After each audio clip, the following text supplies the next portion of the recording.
Bienvenue sur Africa 24 pour cette nouvelle édition du Morning News. Voici les titres de l'actualité. Au Burkina Faso, la Cour de justice de l'UEMOA effectue sa deuxième rentrée. Après 2 années de crise, l'Union économique et monétaire ouest-africaine ambitionne d'œuvrer pour une justice efficace. La Guinée poursuit son ouverture aux investissements chinois. Un forum a été organisé à Conakry ce 2 novembre. Objectif, évaluer les opportunités ainsi que l'évolution de l'investissement chinois dans le pays. Et puis nous irons à la rencontre du journaliste Indeo Bontimbe qui vient en aide aux personnes aveugles au Mali. Son soutien consiste à assurer un véritable suivi scolaire pour une dizaine de jeunes aveugles à Bamako. Mais tout d'abord, dans l'actualité, le système électoral en Éthiopie sera entièrement réformé. Tel est le résultat de l'accord convenu entre le parti au pouvoir et 15 partis de l'opposition. Selon cette nouvelle loi électorale, le système actuel de vote à la majorité simple sera remplacé par un système électoral croisé, composé d'un vote à la majorité simple et d'un système électoral proportionnel. Les protagonistes ont également convenu d'augmenter le nombre de sièges parlementaires fédéraux à 660. Au Burkina Faso, après 2 ans de crise, la Cour de justice de l'Union économique et monétaire de l'Afrique de l'Ouest a fait sa rentrée. C'est en présence du président de la République du Burkina Faso, Roch-Marc Christian Kaboré, que la cérémonie a eu lieu ce jeudi 2 novembre. L'institution revient maintenant avec l'ambition d'appliquer une justice efficace dans la sous-région. Reportage de notre correspondant au Burkina Faso, Jean-Paul Ouedraogo. Deuxième activité du genre à inscrire au compte de la juridiction, la rentrée judiciaire de la Cour de justice de l'UEMOA a connu la présence du président du Faso, du président de la commission de l'UEMOA, du représentant du barreau burkinabé et de nombreuses personnalités du monde judiciaire ouest-africain. Pour la présidente de la Cour, cette édition de la rentrée, en plus d'être une occasion de renouvellement du serment des membres, marque également le saut d'un nouveau départ pour plus d'efficacité dans la diligence des décisions rendues. C'est saine, une justice rapide et une justice accessible.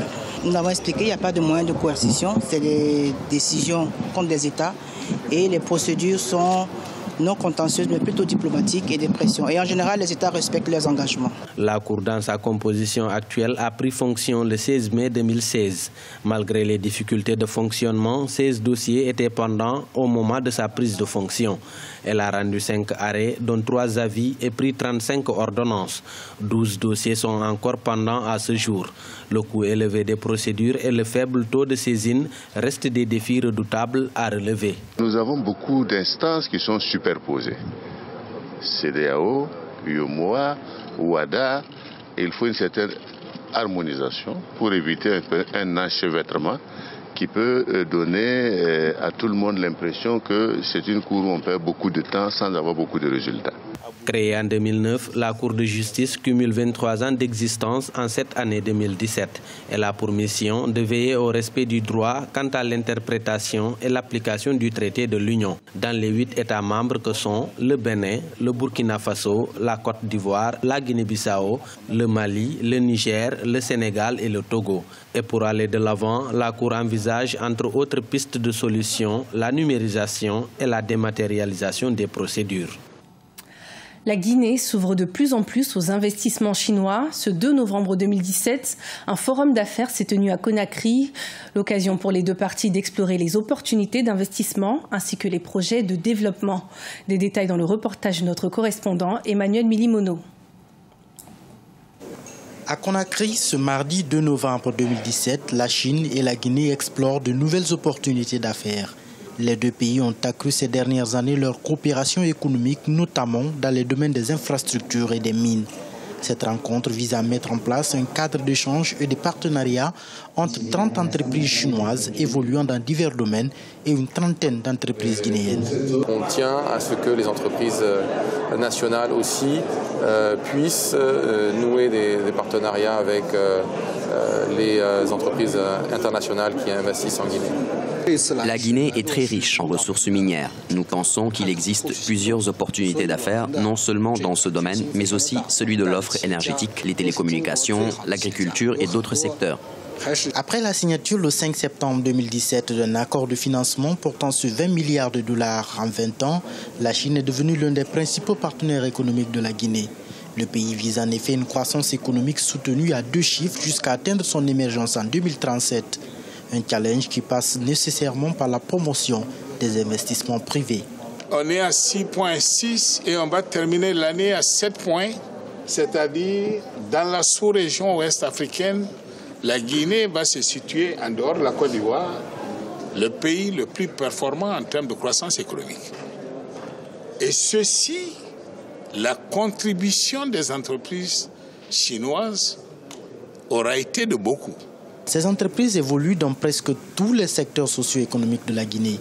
Il est question ici pour les entreprises guinéennes présentes à ces forums d'explorer les opportunités d'affaires et nouer des partenariats sur le plan national et international. La Chine doit débourser une enveloppe de 3 milliards de dollars sur les 2 prochaines années sous forme de prêts et de dons à la Guinée. Le mois d'octobre a été placé sous le signe de la solidarité au Mali. Le journaliste Ndé Obontimbe, par exemple, s'est donné pour mission d'assurer un suivi scolaire à une dizaine de jeunes aveugles à Bamako. Son portrait dans le reportage de Mokhtar Bari, notre correspondant au Mali. La 26e édition du mois de la solidarité a pris fin ce 31 octobre. Pendant ce mois, plusieurs Maliens ont fait parler leur cœur. Cependant, cette solidarité, certains le manifestent toute l'année. C'est le cas de Ndé Obontimbe. Journaliste de son état, il tente tant bien que mal de prendre soin d'enfants démunis. Cette générosité n'est pas un fait du hasard, car depuis son jeune âge, il n'a jamais cessé de côtoyer des associations humanitaires. J'ai quitté mes parents depuis le bas âge, donc je logeais chez les enfants, chez des parents du second cycle jusqu'à l'université. Donc vraiment le métier d'humanitaire, j'ai embrassé depuis que j'étais petit. Si certaines bonnes volontés lui viennent parfois en aide, il n'aurait jamais pu continuer sans l'aide de son épouse, qui est un grand soutien. Le suivi des enfants, leur bien-être occupe le quotidien de celui qui doit aussi rédiger des articles de presse pour un journal. Vous avez vu vous-même sur une petite moto, 3 enfants transportés chaque fois, aller à Lija et revenir. Vraiment, c'est un problème.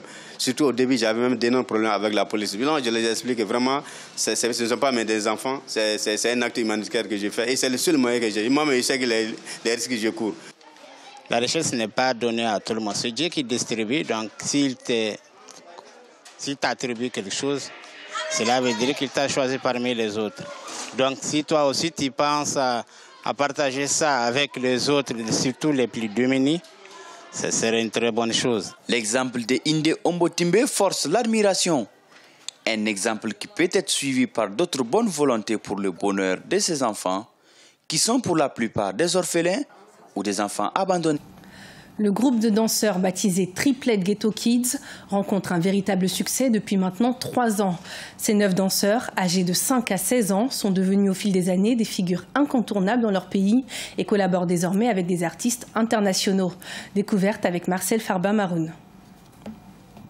Ils sont 9 jeunes âgés entre 5 et 16 ans, sont issus de quartiers défavorisés de Kampala, la capitale ougandaise, mais ont déjà emprunté le chemin de la célébrité. Les Triplets Ghetto Kids, ou TGK, groupe de danseurs ougandais, ont entamé ce voyage inédit en 2014 avec le clip de l'artiste Eddie Kenzo, City à Los. 3 ans après et plus de 20 millions de vues sur YouTube, le rappeur américain d'origine marocaine French Montana ne peut rester insensible à ses talents. Dans le clip Unforgettable, en featuring avec Swahili, tourné à Kampala, qui a valu un disque de platine, les TGK sont davantage propulsés au devant de la scène mondiale.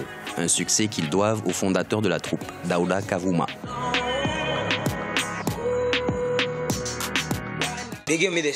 On m'a fait écouter Unforgettable, puis on m'a dit de créer les mouvements. Donc nous avons commencé le travail, 3 jours durant. Ensuite, nous avons montré la vidéo à French Montana qui nous a dit « Vous savez quoi? Vos mouvements de danse étaient bons. Avec le morceau Unforgettable, c'était vraiment bon. Mais je ne peux pas les utiliser. Vous devez créer quelque chose de nouveau. » Voilà comment c'est arrivé. Au total, Daouda Kavuma s'occupe d'une vingtaine d'enfants. Au-delà des heures de répétition, le temps est consacré aux travaux domestiques et ceux scolaires. Une manière de rappeler à ces jeunes que la célébrité seule n'est pas gage de réussite. Ils grandissent et chacun a sa propre ambition. Si par exemple l'un d'entre eux veut devenir avocat, on essaie de voir comment on pourrait l'aider à réaliser cet objectif. Il y en a parmi eux qui souhaitent devenir des avocats, des ingénieurs, des informaticiens. En juin dernier, les triplets Ghetto Kids sont allés aux États-Unis pour se produire aux côtés de French Montana et Swahili. Grâce à la danse, ces jeunes ont pu s'affranchir de la pauvreté et poursuivre leurs études. Ils enchaînent les spectacles et composent désormais leurs propres chansons.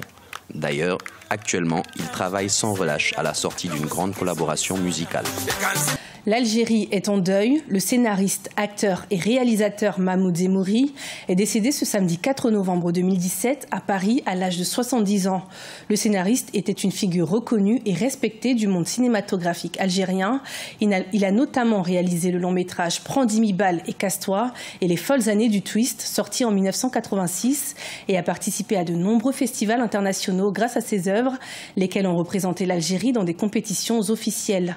Un hommage lui a été rendu par le ministre algérien de la Culture, Azzedine Mihoubi, qui a également présenté ses condoléances à la famille du défunt ainsi qu'au monde artistique. Ce journal a été préparé par l'ensemble de la rédaction. Merci de nous avoir suivis. Retrouvez dans un instant une nouvelle édition de l'information sur Africa 24.